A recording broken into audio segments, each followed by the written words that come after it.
Տրիպը շատ մեծ հարցականի տակ է եւ այս պատերազմը շատ ավելի հարցեր առաջացրեց տրիպի նկատմամբ։ Ես չեմ տեսնում այս վիճակում տրիպի պրակտիկ իրագործում։ Լրջագույն հարցեր կառաջացնի Իրանի հետ, լրջագույն։ Եվ միակ շարունակելու տարբերակը ես տեսնում եմ այդ ֆորմատի ընդլայնումը։ Ներգրավել Ռուսաստան, Չինաստան, ներգրավել որևէ երկիր, որը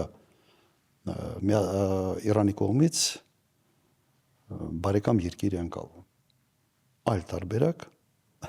պրոբլեմային է։ Վերջերս իմ տպավորությամբ խնդրել են Գոսդեպին, որ ինչ որ մի հայտարարություն անեն, որ տրիպը դեռ ուժի մեջ է եւ այլն։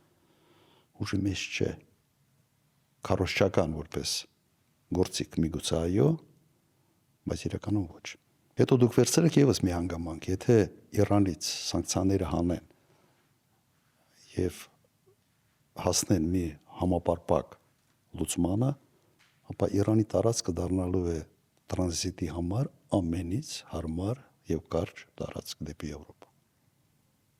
Սա գլոբալ հսկայական փոփոխություններ է բերել։ Չինաստան, Պակիստան, Իրան, Թուրքիա, Եվրոպա։ Ամենից կարճ մարշրուտն է լինելու։ Գլոբալ փոփոխություններ են տեղի ունենալու